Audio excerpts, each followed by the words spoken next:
ఆయనకి ఏం జరిగింది? అది సస్పీషియస్ డెత్ కింద కేసు రిజిస్టర్ చేశారు కానీ యాక్సిడెంట్ కింద కాదు. సస్పీషియస్ డెత్ కింద రిజిస్టర్ చేశారు. అలాగే కొవ్వూరు డిఎస్పీ గారిని ఆఫీసర్ కింద వేశారు.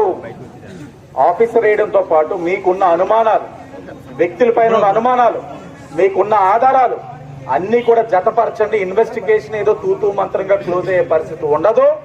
అన్ని విధాలుగా ఇన్వెస్టిగేట్ చేద్దాం. ఇక్కడ సంతృప్తి పొందని పరిస్థితిలో ఇక్కడ మనకి జరగదు, ఎస్పీ గారి దగ్గర కాదు అన్న పరిస్థితులు ఉన్నప్పుడు సిఐడి ఎంక్వైరీకి కూడా వెళ్ళే అవకాశాలు ఉంటాయి. అది కూడా మేము ఆలోచిస్తాం. అలాగే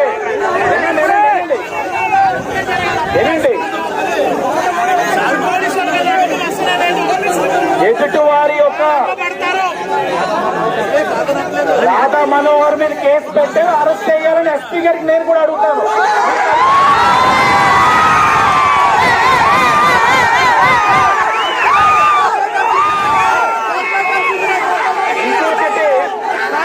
ఇంకొకటి తమిళ్లో మీరందరూ అర్థం చేసుకోవాల్సింది ఒక విషయం ఉంది. ఈ రోజు శివమాలలో ఉన్నా లెంట్ సీజన్ వినండి. నేను శివమాలలో ఉన్నా, దీని మీద చెప్తా ఉన్నా. లెంట్ సీజన్ లో 11 రోజులు ఉపవాసం నేను ఈతో పాటు ఉండి నమ్మిన వాడిని వినండి. కాబట్టి అన్యాయం చేస్తానో లేకపోతే తప్పు మాట్లాడతానో అని మీరు ఆలోచించకండి. గౌరవ ముఖ్యమంత్రి గారి దృష్టికి కూడా తీసుకెళ్లాం.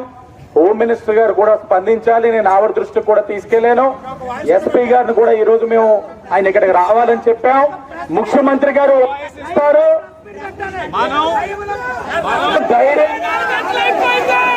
ప్రెస్ మీట్ అడుగుదాం. ఏనండి మనం ధైర్యంగా క్రైస్తవులందరూ కూడా ధైర్యంగా మన విశ్వాసంతో మతాన్ని ముందుకు తీసుకెళ్లే పరిస్థితులు రాష్ట్రంలో ఉండాలి, జరుగుతాయి. ఆ ఆలోచనతో ఉండండి.